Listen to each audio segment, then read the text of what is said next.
जिस इल्म से इंसान खुद ना नफ़ा हासिल कर सका, दूसरे उसके इल्म से क्या फ़ायदा उठाएं। इल्म सीखे तो अमल करने के लिए सीखें, तकब्बुर के लिए नहीं सीखें, डिग्रियां जमा करने के लिए नहीं सीखें। आला हज़रत फ़ाज़िल बरेलवी रहमतुल्लाह ताला अलैह तशरीफ़ फरमाते बड़े आलिम थे। आला हज़रत वो हस्ती हैं जिन्होंने 1000 किताब तहरीर फरमाई।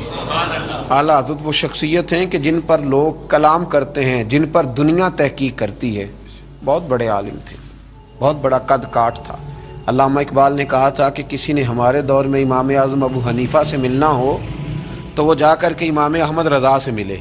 मियाँ शेर मोहम्मद शरकपुरी अलैहि रहमान ने अमीर मिल्लत पीर जमात अली शाह साहब ने कहा था किसी ने गौसे पाक के जलवे देखने हो तो वो जाकर इमाम अहमद रज़ा फ़ाज़िल बरेलवी के जलवे देखे। इतना बड़ा शख्स, इतनी बड़ी बात, इतना बड़ा रवैया। और हाल ये है कि आपके खादिम हैं सैयद अयूब अली साहब रहमतुल्लाह अलैह, वो फरमाते हैं कि मैं बैठा था तो एक छोटा सा नौजवान 12-15 साल का लड़का आया, कहने लगा हुजूर सब लोग आपकी दावत पकाते हैं, मेरा भी दिल करता है आप तशरीफ़ लाएं। आला हज़रत फरमाने लगे क्या खिलाओगे? तो उसने चने की दाल अपनी झोली में डाल रखी है, कहने लगा हुजूर ये दाल भी खिलाऊंगा और बाजरे की रोटी भी खिलाऊंगा। तो आला हज़रत फ़ाज़िल बरेलवी अगले दिन ज़ोहर का टाइम तय हुआ और उनके घर तशरीफ़ ले गए। खादिम कहने लगे हुजूर इतनी जल्दी दावत क्यों कबूल कर ली? फरमाया तुम्हें पता है ये बच्चा यतीम है और इसकी दिल जमी करना कितना ज़रूरी है। आला हज़रत फ़ाज़िल बरेलवी जब पहुँचे तो उसने दरवाजे पर ही चटाई बिछा दी, अंदर इतनी जगह नहीं है। हुजूर आप पर्दे के बड़े पाबंद है, बाहर चटाई बिछा दी, इतना बड़ा इमाम। और वहीं जुब्बा समेटा तो बैठ गए। सिर्फ सूजी के बिस्कुट असर के बाद इस्तेमाल फरमाया करते थे, तबीयत ठीक नहीं रहती थी। इल्म देखें और आजिज़ी देखें, सिर्फ सूजी के बिस्कुट। कोई ज़्यादा वज़नी चीज़ इस्तेमाल फरमा लेते तो तबीयत अलील हो जाती। लेकिन जब वो बाजरे की मोटी मोटी रोटियां लाया और चने की दाल लाया तो आपके खादिम कहते हैं कि इतनी रग़बत से हमने हज़रत को कभी खाना खाते देखा ही नहीं। ऐसे लगा जैसे बड़ी पसंदीदा चीज़ हो। एक रोटी भी खाई, 2 भी खाई, वो देखता रहा, खुश होता रहा। फरमाने लगे घर तू कहे तो मैं जाऊं? कहा हुजूर चलिए।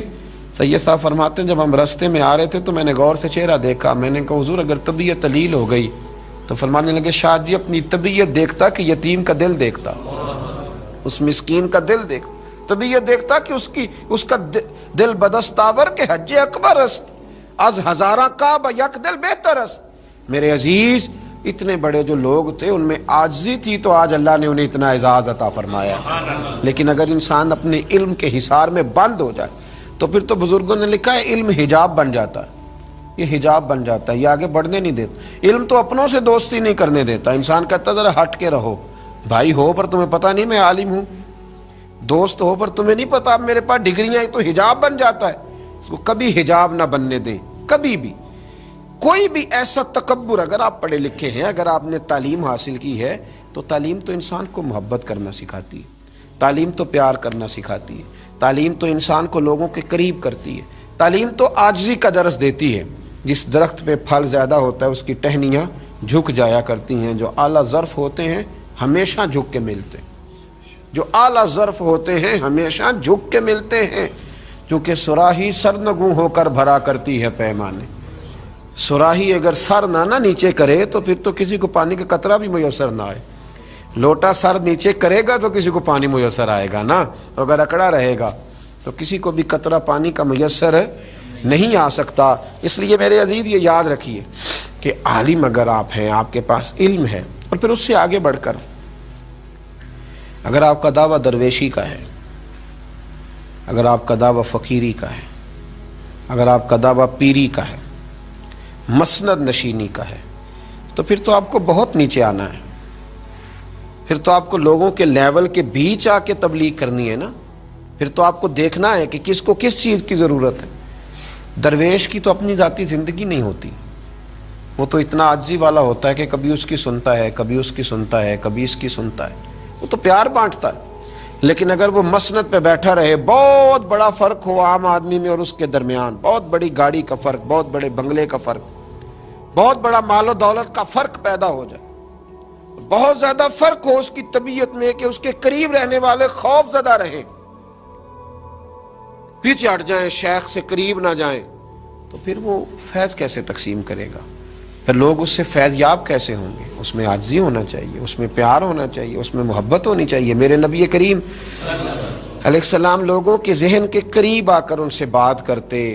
सहाबा फरमाते हैं कि महबूब के करीब जाना आसान था, हर आदमी अपना मुद्दा बयान कर पाता था, दुखड़ा सुना लेता था, बात कर लेता था, अपनी रुदात गम दिल गुजूर की बारगाह में अर्ज कर लेता था। और जब कोई गम सुना लेता है ना तो 75% गम तो वैसे ही निकल जाता है। फिर तो अगर कोई दरवेश एक थपकी दे दे तो बाकी 25% का मामला वैसे ही हल हो जाता है। लेकिन शर्त यह है कि आजिज़ी हो, तकब्बुर से बरी हो। वो शेख होने का जो तकब्बुर है, वो जो जुब्बे हैं, कुब्बे हैं, हटो बचो की दास्तानें, अगर उनसे थोड़ा सा निकला हुआ हो। बहुत बड़े दरवेश थे सैयद अहमद कबीर रिफाई, बहुत बड़े दरवेश थे। ये वो अजीम हस्ती हैं कि दरवाज़े रसूल पे जाके अगर सलाम अर्ज करे ना तो इन्हें जवाब भी नसीब होता है, इन्हें जवाब भी नसीब होता है। इतना शानदार आदमी है। आला हज़रत रहमतुल्लाह अलैह ने इनकी तारीफ़ें लिखी हैं। बड़े हसीनो जमील आदमी, क्या बात है। फरमाते हैं एक दिन ना मैं गुजर रहा था एक जगह से, तो मुझे खेत के बीच में से गुजरना पड़ा। तो इधर भी पानी था, इधर भी पानी था। तो दरमियान में जो मुंडेर थी उससे मैं गुजर रहा था, तो सामने से कुत्ता आ गया। असर की नमाज का वक्त था और वक्त तंग हो रहा था। अब मैं सोच रहा था कि ये कुत्ता नीचे हटे तो मैं, पीछे हटे तो मैं गुजरूं और मैं जा करके नमाज अदा करूं, वुजू करूं। अब जगह इतनी तंग थी कि एक ही आदमी गुजर सकता था। कहते हैं वो खड़ा है, मैं भी खड़ा हूं। अब वो हट ही नहीं रहा, तो मेरे दिल में ये ख्याल आया कि अल्लाह इसे ज़ुबान ही अता फरमा, मैं इससे कुछ गुफ्तगू ही कर लूँ। तो फरमाते हैं रब करीम ने मेरी दुआ कबूल फरमाई और कुत्ते को ज़ुबान अता कर दी। फरमाते मैंने उससे कहा कि यार थोड़े हट जाओ, मैंने गुजरना है। तो कहते मुझसे कहने लगा जनाब आप हट जाएं, मैंने भी तो गुजरना है ना, आप हट जाएं। कहते मैंने उसको कहा समझिएगा, सुनिएगा, दिल में जगह दीजिएगा, अंदाज देखिएगा। यानी जिन्होंने इस्लाह लेनी थी, जिनमें आजिज़ी थी, वो कहां कहां से खैर ढूंढ रहे थे, कैसे कैसे, जिन्होंने अपना मन मैला नहीं ना होने दिया, उन्हें किसी मकाम पे भी नहीं होने दिया, किसी जगह भी गलाजत को पास नहीं आने दिया। फरमाते मैंने उसको कहा हट जा, तो कहने लगा आप हट जाएं। तो मैंने कहा तू तो मुकल्लफ नहीं है, तेरे ऊपर तो शरीयत की पाबंदियां नहीं है, तो मेरे ऊपर तो है ना।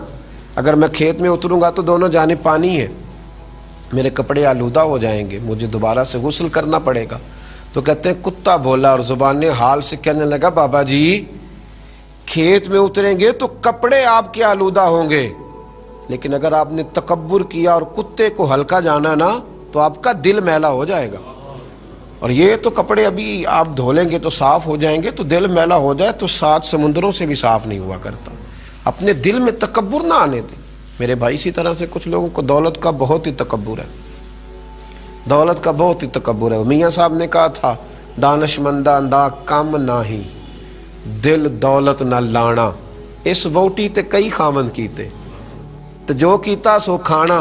ये तो कभी इसके पास होती है, कभी उसके पास होती है। मेरे नबी करीम अलैहि वसल्लम ने इरशाद फरमाया जिसने दौलत का पीछा किया उसने तो अपनी दीन को नुकसान पहुंचाया।